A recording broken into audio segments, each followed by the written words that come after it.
कोपपूर्णस्य चक्रिणो वदनात्ततः निश्चक्राम महत्तेजो ब्रह्मणः शङ्करस्य च अन्येषाञ्चैव देवानां सक्रादीनां शरीरतः निर्गतं सुमहत्तेज तच्चैत्रं समगच्छत अतीव तेजसः कूटं ज्वलन्तमिव पर्वतं दद्रीषुस्तेषुरास्तत्र ज्वालाव्याप्त दिगन्तरम् अतुलं तत्र तत्तेजः सर्वदेव शरीरजम् एकस्थं कदमुन्नारी व्याप्तलोकत्रयं तृषा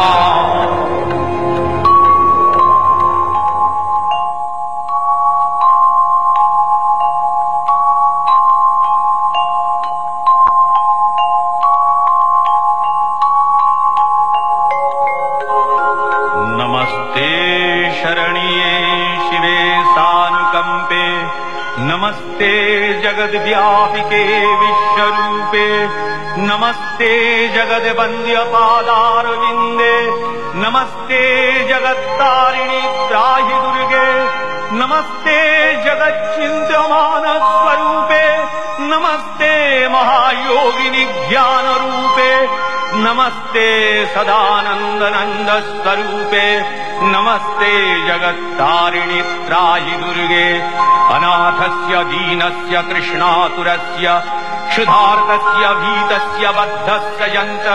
तमेकागतिर्देवि निस्तारकर्त्री नमस्ते जगत्तारिणि त्राहि दुर्गे अरण्ये रणे दारुणे शत्रुमध्ये नले सागरे प्रान्तरे राजगे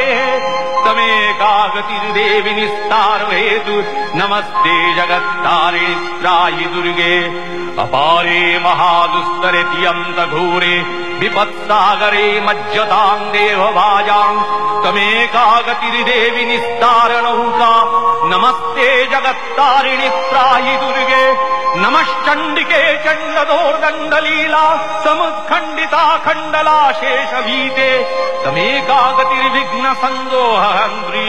नमस्ते जगत्तारिणि त्राहि दुर्गे तमेकाजिताराधिता सत्यवादी नमे आजिता क्रोधना क्रोधनिष्ठा इडा पिङ्गलास्तं सुषुम्नाशनाडी नमस्ते जगत्तारिणि त्राहि दुर्गे नमो देवि दुर्गे शिवे धीमनादे सरस्वती अरुन्धति अमोघस्वरूपे विभूति शची कालरात्रि त्वं नमस्ते जगत्तारिणि त्राहि दुर्गे शरणमसि सुराणां सिद्धविद्याधराणां मुनिधनुजनराणां व्याधिभिः पीडितानां नृपतिगृहगतानां दस्युभिरावृतानां तमसि शरणमेका देवि दुर्गे प्रसीद देवि दुर्गे प्रसीद देवि दुर्गे प्रसीद देवि दुर्गे प्रसीद जय